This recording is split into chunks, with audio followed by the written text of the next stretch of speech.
Hey guys, this is guest Mindstorm's creator, and today I'm going to be showing you how to create your Rubik's Cube stop motion video for PotatoSpades contest. First of all, a couple of things you want to know before you start filming your stop motion is, first of all, a stop motion is a film where you take a bunch of pictures which simulate frames, and then when you put them together in a video editing software, it'll play like a movie or a video, but you can do other things that a video couldn't do. And for this contest, you have to do something like that with a cube or many cubes. First of all, when you take your pictures of your cube, well, first of all, the things you need, you're going to need a tripod of some kind, and some sort of camera that takes pictures. It can be a digital camera, or it can just be a video camera that takes pictures.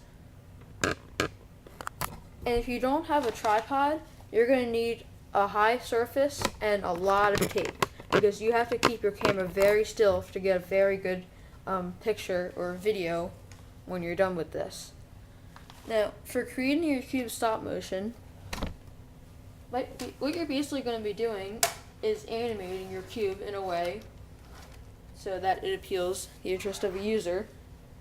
Yes, that's kind of complex, but basically you're going to be taking a picture of your cube to make it and then move it slightly. It could be turning a face, it could be moving it over here, and take a bunch of other pictures to make it look like it's animated and to create a movie.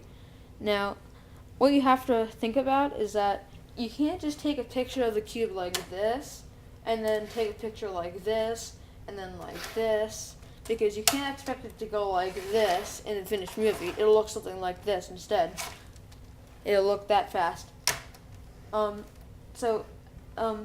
ratio of the pictures is that for every 8 pictures you take of your cube, that will be 1 second of video. So you have to be careful. So if you want your cube to get from here to here in, say, 4 seconds, you're going to have to take 32 pictures, because 8 times 4 is 32. So, and also some other things, if you take a picture of your cube or whatever, like this, and then the farther you move your cube away from your next picture, the faster it'll appear in your final video, but the closer you take your picture to after you move your cube, the slower it'll be and more precise in your video. Okay, to start making your stop motion animation, you're going to need to turn on your digital camera, and when you take your pictures, you want to make sure that none of your hands or anything are in any of the pictures. And also, before you start taking pictures, be sure to tighten your tripod as much as you can. Well, very, very tightly, so that, because you don't want it moving one bit. So yeah, you don't want it moving at all. Okay. First of all, before you start animating, you want to think about how your thing's going to go. You don't want to just start taking random pictures of your movie, because they're not going to turn out very good. But once you have everything planned out and you're going to make separate scenes of everything, you can start filming one of the scenes of your movie. To start filming, what I recommend you do is you take first 3 pictures of nothing going on, so that the viewer has time to catch up on what's going on. Now, my camera didn't shut off, it just went into sleep mode, but that'll go away in a second.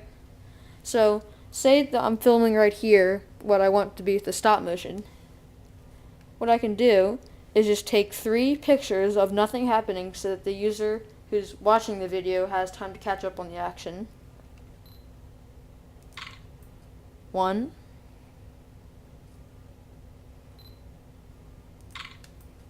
2,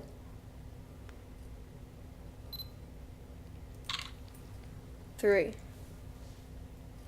Now, as you can see, the stop motion process is going to take a while, but it's really fun when you have your finished movie. Alright, now say we want our cube our 4x4 cube to move across the screen on our camera without anybody touching it. Now, we can make it go across fast, we can make it go slow, you can really do anything. Now, if to make it go faster, you can take less pictures and move it more in between every picture you take.